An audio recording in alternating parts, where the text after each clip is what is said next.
ऐति मंगला काली भद्रकाली कपालिनी दुर्गा क्षमा शिवा धात्री स्वाहा स्वधा नमस्तुते। जय माँ कालरात्रि। रक्त है करती पान, नवरात्रि के 7वें दिन सारे करते ध्यान। रक्त बीजवत के लिए लिया काली अवतार, भक्त के जीवन में भी कर दो हल्की सी मुस्कान। या देवी सर्वभूतेषु कालरात्रि रूपेण संस्थिता, नमस्तस्यै नमस्तस्यै नमस्तस्यै नमो नमः।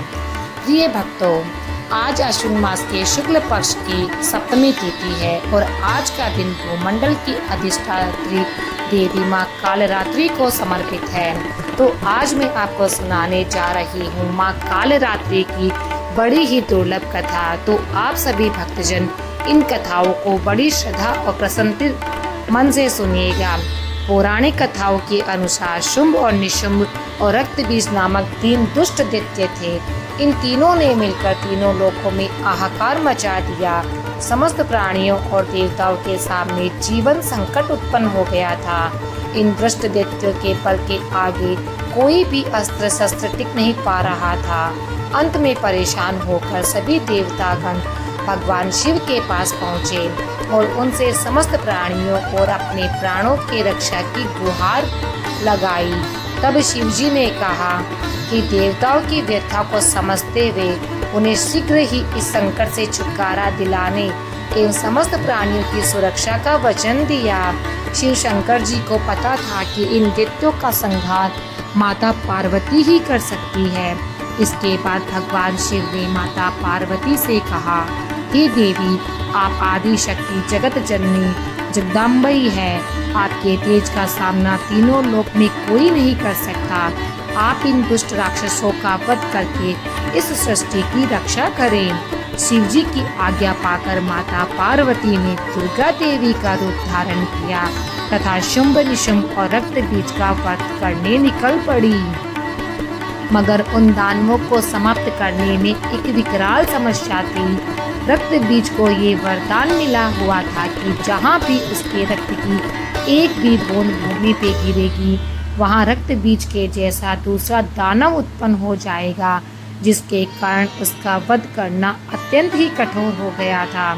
माँ दुर्गा ने दानवों की सेना का संहार करना प्रारंभ कर दिया और भीषण युद्ध हो रहा था।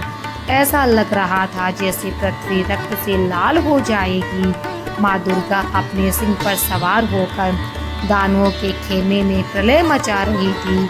उनका रुद्र रूप देखकर दानव भय से कांप रहे थे। चारों तरफ रक्त और लाशों का अंबर लग चुका था। सभी दानव गाल में समा गए, मगर असल कार्य तो रक्त बीज का वध करना था। अब देखिए, माता दुर्गा जब भी रक्त बीज पर प्रहार करती तो हंसने लगता और जहाँ पर भी धरती पर उसका रक्त गिरता, सैकड़ों रक्त बीज पुनः उठकर माता से युद्ध करने लगते। माता समझ गई कि इसका वध करने के लिए इसका रक्त भूमि पर नहीं गिरने दिया जा सकता। आदि शक्ति माता दुर्गा ने उसी क्षण अपने तेज से माता कालरात्रि को उत्पन्न किया और जैसे ही माँ दुर्गा ने रक्त बीज का सर काटा, कालरात्रि ने उसका रक्त नीचे गिरने से पहले ही अपने मुंह में भर लिया और दूसरा रक्त बीज उत्पन्न ही नहीं हो सका। इस प्रकार माँ दुर्गा के स्वरूप कालरात्रि प्रकट हुई और रक्त बीज का वध किया। तभी से माता कालरात्रि देवी के 7वें स्वरूप के रूप में स्थापित की गई। प्रिय भक्तजनों, इस दिन जो भी साधक व्रत करता है और माता कालरात्रि की कथा का श्रवण करता है, उनका पूजन करता है, उनके लिए ब्रह्मांड की समस्त सिद्धियों का द्वार खुलने लगता है। उसके समस्त पापों का और विघ्नों का नाश हो जाता है। उसे अभय पुण्य लोकों की प्राप्ति होती है। माँ कालरात्रि दुष्टों का विनाश करने वाली है। नवरात्रि के 7वें दिन माँ कालरात्रि की पूजा की जाती है। कालरात्रि देवी दुर्गा का ही एक रूप है, जिसे दैत्य रक्त बीज के वध के लिए माता ने अपने तेज से ही उत्पन्न किया था। माँ दुर्गा की 7वीं शक्ति कालरात्रि के नाम से जानी जाती है। इनका शरीर का रंग काला है जो अंधकार का प्रतीक है। इनके बाल बिखरे हुए हैं जो इनकी उग्रता का प्रतीक है। इनके गले में बिजली की माला है जो इनकी शक्ति का प्रतीक है। इनकी 3 आँखें हैं जो इनके ज्ञान और दृष्टि का प्रतीक है। इनके नासिका में श्वास प्रवाह से अग्नि की भयंकर ज्वाला निकलती रहती है। इनका वाहन दर्पक यानी गधा है। ऊपर उठे हुए दाहिने हाथ की वर मुद्रा से सभी को आशीष प्रदान करती है, आशीर्वाद देती है। दाहिनी तरफ का नीचे वाला हाथ अभय मुद्रा में है। बाएं तरफ के ऊपर वाले हाथ में लोहे का कांटा तथा नीचे वाले हाथ में खड़ग और कटार है।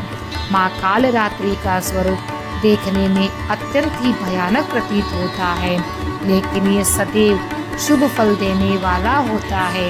इसी कारण इनका नाम शुभकरी भी है। अतः इनसे भक्तों को किसी भी प्रकार से भयभीत नहीं होना चाहिए तथा आतंकित होने की भी आवश्यकता नहीं है। ये माता पूर्णतः ममतामयी है। तो सारे भक्त प्रेम से बोले जय माँ कालरात्रि, ओम नमः शिवाय। प्रिय भक्तों, ये थी माँ कालरात्रि की पावन कथा जो आपको अवश्य ही श्रवण करनी चाहिए। यदि आपको कथा पसंद आई तो चैनल को सब्सक्राइब करना बिल्कुल भी ना भूलें।